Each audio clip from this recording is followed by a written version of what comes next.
Malaysia থেকে Germany যেতে যাচ্ছেন ব্যাচেলার অথবা মাস্টার্সে, আপনার যদি আইএলটিএস 5.5 থেকে 6.5 থাকে তাহলে দেরি না করে আমাদের এনএস গ্লোবাল এডুকেশনের মালয়েশিয়া অফিস ভিজিট করুন। আমরা আপনাদের সম্পূর্ণ জার্মানি যাওয়ার প্রসেস করে দিব। বিস্তারিত জানতে ভিডিওটির সাথেই থাকুন।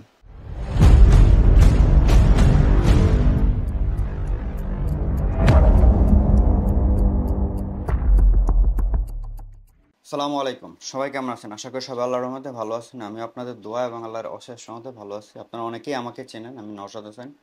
বর্তমানে মালয়েশিয়া সিটি ইউনিভার্সিটি পিএইচডি করতেছি, এখান থেকে আমার ব্যাচেলার মাস্টার্স করা। এবং আমি গত 6 বছর ধরে স্টুডেন্ট ভিসা নিয়ে কাজ করতেছি মালয়েশিয়াতে। আমার বর্তমানে ঢাকা এবং মালয়েশিয়া দুই জায়গায় অফিস আছে। আমরা মূলত বাংলাদেশ থেকে মালয়েশিয়ার স্টুডেন্ট ভিসার প্রসেস করি এবং সেখান থেকে আমরা ভালো প্রোফাইলের ফাইলগুলো আমরা বাংলাদেশ থেকে ইউরোপের জন্য প্রসেস করি। এবং মালয়েশিয়া থেকে বেসিক্যালি আমরা হচ্ছে বাংলাদেশি স্টুডেন্টদের ইউরোপ, আমেরিকা বা অস্ট্রেলিয়াতে যারা যেতে চান তাদের জন্য ফাইল প্রসেস করি। তো আজকে মূলত আমি ভিডিওটা কথা বলবো জার্মানি নিয়ে। জার্মানিতে টোটালি টিউশন ফি ফ্রি, যার কারণে বাংলাদেশ থেকে বা বাংলাদেশের বাইরে মালয়েশিয়া বা অন্যান্য বাংলাদেশি স্টুডেন্ট যারা বিভিন্ন দেশে আছেন তারা চেষ্টা করেন যে ওখান থেকে জার্মানিতে যাওয়ার জন্য। জার্মানিতে আরেকটা জিনিস বলা উচিত যে সেটা হচ্ছে বর্তমানে জার্মানিতে বাংলাদেশের ওয়েটিং পিরিয়ড অনেক লম্বা, যার কারণে ওখান থেকে অনেক স্টুডেন্ট ওয়েটিং পিরিয়ড পায় না, যারা বিভিন্ন দেশ থেকে এম্বাসি ফেস করার ট্রাই করছে। মালয়েশিয়াতেও সেম, তবে মালয়েশিয়াতে বর্তমানে না, জার্মান এম্বাসি একটু স্ট্রিক্ট হয়ে গেছে। যারা খুব কম সময় মালয়েশিয়া আছেন বা তাদের কাছে যদি মনে হয় যে তারা শুধু মালয়েশিয়াতে আসছেন এখান থেকে জার্মান এম্বাসি ফেস করার জন্য, তাদের এই উদ্দেশ্যে আসা হয়ে থাকে, তাহলে কিন্তু জার্মান এম্বাসি এখন যেটা করতেছে ভিসা দেয় না। ভিসা দেয় না ব্যাপারটা হচ্ছে তারা ফাইলই জমা নেয় না। তার তার ডিউরেশন, মালয়েশিয়াতে থাকার যে ডিউরেশন সেটা যদি কম মনে হয় বা সন্দেহজনক মনে হয় তাহলে তারা হচ্ছে জার্মান এম্বাসি ডকুমেন্টসই জমা নেয়। এটা মোটামুটি গত বছরের মাঝামাঝি থেকে এই জিনিসটা। তা আমি বলবো যারা মালয়েশিয়া থেকে জার্মানিতে যেতে চান ব্যাচেলারের জন্য, যারা অলরেডি 1 থেকে দেড় বছর হয়ে গেছেন মালয়েশিয়াতে, 1-1.5 বছর আছেন। 1 বছর আপনার তো 25% ক্রেডিট কমপ্লিট করা লাগে, সে নিয়ে কথা বলতেছি। তো যারা 1-1.5 বছর আছেন অথবা যারা মাস্টার্সে আছেন, যারা একদম তার মাস্টার্সের কোর্সের শেষের দিকে আছেন, শুধু তারাই মাত্র কিন্তু জার্মানির জন্য এখান থেকে দাঁড়ানো উচিত হবে। এবং আশা করি আপনারা প্রপারলি ডকুমেন্ট সাবমিট করলে 100% ভিসা পাবেন। এখন মূল বিষয়ে যেটা আসি, জার্মানিতে যেতে গেলে বাংলাদেশি স্টুডেন্টদের ব্যাচেলারে যারা যাবেন তাদের 13 বছরের পড়াশোনা লাগে, অথবা ব্যাচেলার লেভেলে তার টোটাল ক্রেডিটের 25% ক্রেডিট কমপ্লিট লাগে।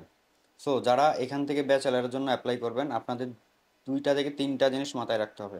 নাম্বার 1, মালয়েশিয়াতে আপনি 1 থেকে দেড় বছর আছেন কিনা সেটা। নাম্বার 2 হচ্ছে আপনি আপনার টোটাল ক্রেডিটের 25% কমপ্লিট করছেন কিনা মালয়েশিয়ান যে ইউনিভার্সিটিতে আছেন সেটা। নাম্বার 3 হচ্ছে আইএলটিএস ম্যান্ডেটরি। আপনি যদি ব্যাচেলারে যেতে চান তাহলে আমার আমার পরামর্শ থাকবে 6 থেকে 6.5 রাখা ভালো, তবে 5.5 দিয়ে অনেক ইউনিভার্সিটিতে হয়, বাট সেক্ষেত্রে অফার লেটার আসার সম্ভাবনা অনেক কম থাকে যদি লাক আপনার অনেক বেশি ভালো না হয়। কিন্তু আপনি যদি আইএলটিএসে 6 অথবা 6.5 রাখেন তাহলে আপনি কিন্তু ইজিলি অফার লেটার পেয়ে যাবেন। এবং মাস্টার্সের ক্ষেত্রে যারা আছেন ভাই বোন, আপনাদেরকে বলবো আপনারা হচ্ছে যারা মাস্টার্সের শেষের দিকে আছেন, ধরেন আপনি মাস্টার্সের 1 বছরের প্রোগ্রামে আসছেন অথবা 2 বছর প্রোগ্রামে আছেন, আপনারা যারা লাস্ট সেমিস্টারে আছেন বা আগামী 1-2 মাস পর লাস্ট সেমিস্টারে অ্যাটেন্ড করবেন, তাদের জন্য আমি বলবো মাস্টার্স এখান থেকে জার্মানির জন্য দাঁড়ান। তাদের ক্ষেত্রেও আইএলটিএস এর কথা সেম বলবো, 6.5 থাকা ভালো। 6 হলে অনেক ইউনিভার্সিটি থেকে অফার লেটার না যায়, বাট 6.5 থাকা ভালো। এবং এমওআই দিয়ে অনেক ইউনিভার্সিটি থেকে আপনি অফার লেটার পাবেন। তবে আইএলটিএস ম্যান্ডেটরি মিনিমাম 5.5, এটা ব্যাচেলার হোক অথবা মাস্টার্সের হোক। এখন মাস্টার্সের তারা হয়তো এমওআই দিয়ে অফার লেটার আনতে পারতেছেন, কিন্তু আপনার মিনিমাম 5.5 রিকোয়ারমেন্টস লাগবে এম্বাসি ফিস করতে, এটা হচ্ছে এম্বাসি রিকোয়ারমেন্টস।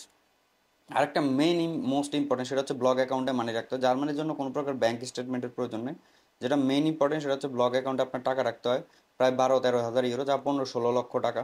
সো যারা অ্যাপ্লাই করবেন আপনাদের এই জিনিসটা মাথায় রাখতে হবে যে আপনারা যেন জার্মানিতে ব্লগ অ্যাকাউন্টে 15-16 লাখ টাকার রাখার ব্যবস্থা আপনাদের থাকে বা আপনাদের ওই ক্যাপাবল থাকে। কারণ এইখানে এটা কেনার বা এটা রাখার কোনো, মানে আপনি কিনে আনবেন ফেক দিবেন এর কোনো অপশন নেই। কারণ আপনি যে ক্যাশ টাকাটা রাখবেন ওটা জার্মান ইউনিভার্সিটি আন্ডার ব্লক থাকবে, সেটা অরিজিনালি, এটা কোনো ফেক করার কোনো রাস্তা নাই, কোনো ওয়ে নাই। অথবা আপনি বাংলাদেশের বিভিন্ন সোর্স থেকে কিনে আনবেন, সেটারও কোনো ওয়ে নাই, কারণ ওই টাকাটা ইউনিভার্সিটির এক্সেস নিয়ে নেয়, এই আর কি। তো আমি বেসিক যে রিকোয়ারমেন্টসগুলো সেগুলো আপনাদেরকে বললাম। যারা মালয়েশিয়া থেকে জার্মানির জন্য যেতে চান আমি অবশ্যই বলবো কয়েকটা বিষয় আবার আপনাদের পয়েন্ট আকারে বলে দিচ্ছি। নাম্বার 1, আপনি ব্যাচেলার হলে মালয়েশিয়াতে 1 থেকে দেড় বছর স্টে করতে হবে এবং আপনার ব্যাচেলারের টোটাল ক্রেডিটের 25% কমপ্লিট থাকতে হবে। Number 2, IELTS mandatory.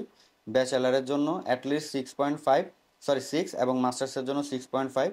তবে 5.5 দিয়ে অনেক ইউনিভার্সিটিতে অ্যাপ্লাই করা যায় এবং মাস্টার্সের তারা এমওআই দিয়ে অ্যাপ্লাই করতে পারবেন। নাম্বার থার্ড যেটা, সেটা হচ্ছে আপনার ব্লগ অ্যাকাউন্টে টাকা রাখতে হবে, ম্যান্ডেটরি। ব্লগ অ্যাকাউন্টে এখন প্রায় 15 থেকে 16 লাখ টাকা রাখতে হবে, সেটা অরিজিনালি করতে হবে, এটা ফেক বা কেনার কোনো রাস্তা বা ওয়ে নেই। এবং আমি বলবো যাদের ফাইন্যান্সিয়াল কন্ডিশন তারাই হচ্ছে জার্মানির জন্য ট্রাই করবেন, কারণ আপনার পরবর্তীতে টিউশন ফি নেই, কিন্তু প্রথমবারে যে আপনার এই ব্লগ অ্যাকাউন্টের মানে আদার্স কস্টিং, এটা মোটামুটি একটা ভালো টাকা, 16-17 লাখ টাকা, 18 লাখ টাকা চলে যাবে। আমাদের মাধ্যমে করলে আমাদের একটা সার্ভিস চার্জ আছে সেটা দিয়ে। তো এরকম ক্যাপাবল আপনাকে হইতে হবে। আমি ভিডিওটা খুব বেশি বড় করব না।